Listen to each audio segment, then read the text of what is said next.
chronic ailments like diabetes, hypertension, asthma, eating disorders, and many of these kinds which are all essentially generated from within. All these things can be quelled from within if only we are willing to pay a certain level of attention to the innermost dimension of who we are. Inner engineering is a powerful process of approaching the inner core of who you are in a scientific manner, and this is definitely a way to create a healthful life.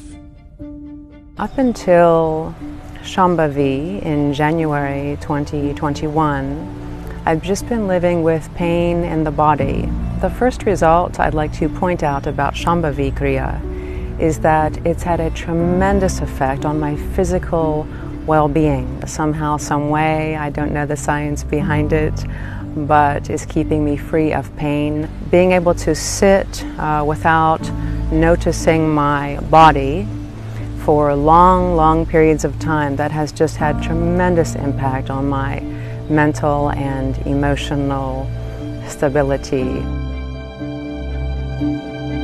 Recently, these papers have been published, maybe you already read it. A certain group of scientists and doctors in United States, from Indiana University, some from Harvard University and Florida, they studied people who've been practicing inner engineering. The genetic tendencies are changing simply with the inner engineering practices.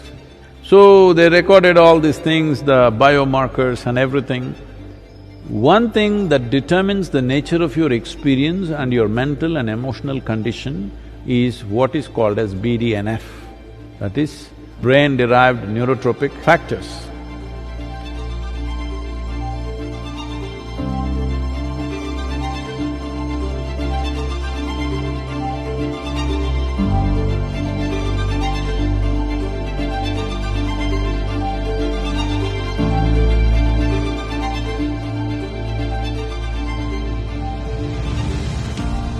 So the BDNF is higher in a positive way, threefold in 90 days. That means keeping your emotions in balance, keeping in a good state of experience and sharpness of mind and pleasantness of experience shouldn't even be a problem. There is another dimension. You know what is a cannabinoid? In India it is known as ganja, or everywhere else it's known as marijuana. In different places it's known by different names, but essentially these are plant extracts which have a certain influence on the mood and experience of the person.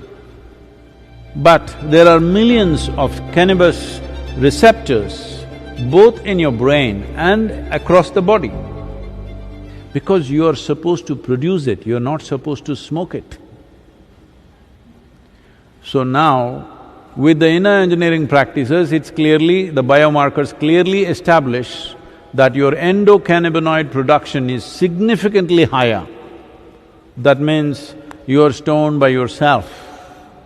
You don't need any outside help. But the impact of the endocannabinoids compared to the cannabinoids that come from outside are very different. It makes you intoxicated and super alert at the same time, because along with it, certain other secretions happen. I took inner engineering. Like I said, this is a yoga class, so it's not like a place where you go to quit smoking. That's not what it's designed for. But because of taking this class, after a week, I completely stopped smoking. That's after at least 20 years of smoking, a pack a day. I just quit in a week. And then I quit smoking marijuana a week later. I started smoking marijuana when I started smoking cigarettes. Then anti-anxiety pills, gone. Within the month, I stopped drinking, I stopped smoking, I stopped doing all the drugs. They were all gone, which is amazing. And it happened so effortlessly when I look back. And I didn't go to this class to quit those things.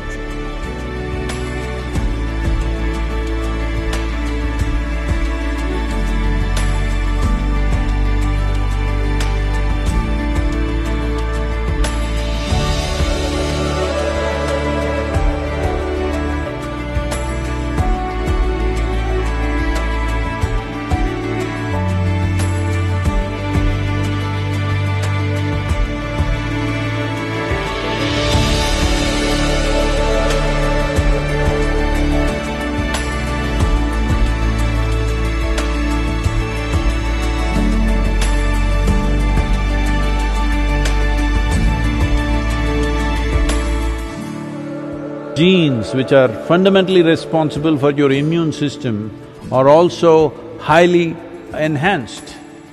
So, from the laboratories in America, from the top universities in America, it's coming that clearly they're saying 220 genes which activate your immune system, they're all elevated because of the practice. You didn't drop from heaven, as some people believe.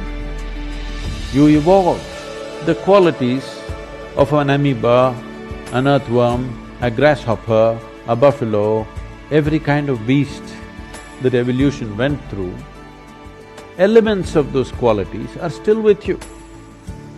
So, these are all compulsive tendencies. The evolutionary process, the modern neurology recognizes that there is a part of your brain which is reptilian, which is approximately the size of your fist. That means it's at that stage of development, which is instinctive and does things in a certain way.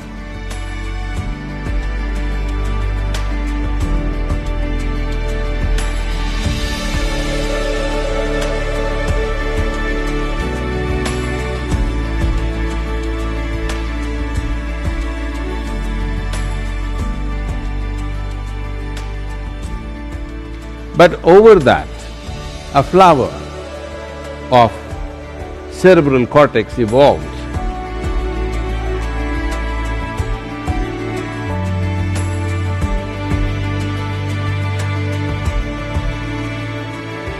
Which is a happening which happened after human spine became erect.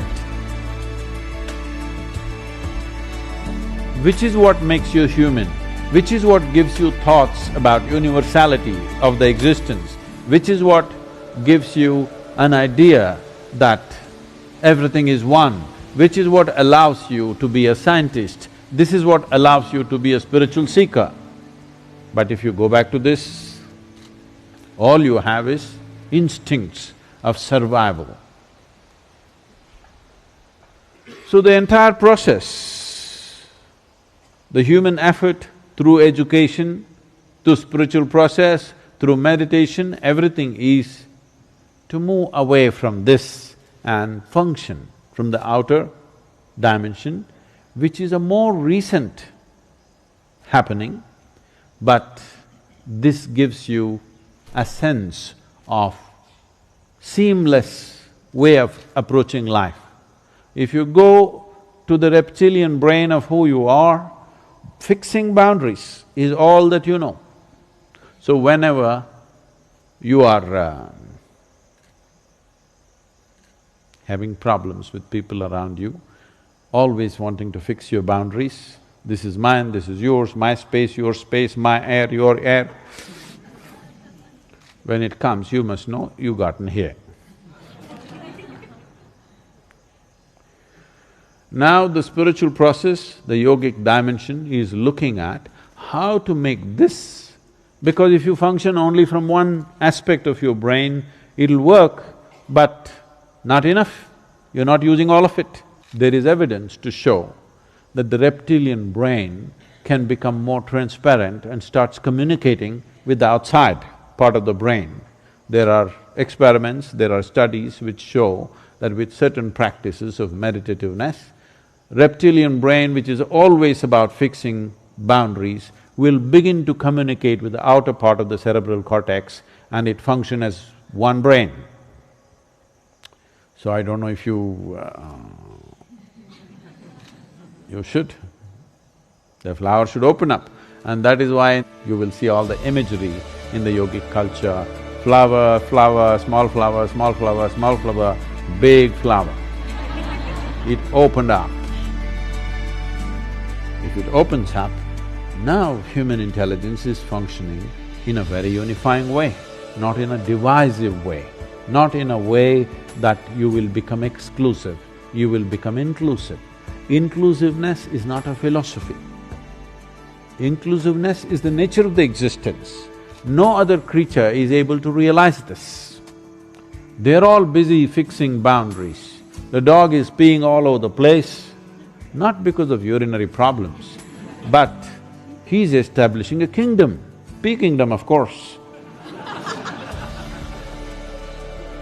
Human beings are not any different. They're doing the same things in a different way. This is mine, that is mine, that is mine, that is mine. Fixing a kingdom, when it's possible, push it a little bit. When it's possible, push it a little bit. Not possible, put the wall. Happening all the time. So something that I particularly noticed is how comfortable I am within myself. My insecurities seem to have reduced a lot. My relationship with others also had improved significantly. I think I became more inclusive than what I was before. Shambhavi Maha, just a simple practice for 21 minutes increases brain function and neuronal regeneration. This means as you grow old, you will become more intelligent. Usually young people think you're getting stupid. Yes, your brain is actually growing, you understand? It's getting better by the day. Now there is scientific evidence. We always knew this, but today a meter has to say it. If a man says it, it's not true. If a man says it, it's doubtful. But a meter has to say it. Now the meters are saying it. The meters are saying your brain is actually growing by doing a simple 21-minute practice. And you don't believe the meter, you just do the practice for 3 months and see, you will see how clear and how smart your mind is suddenly.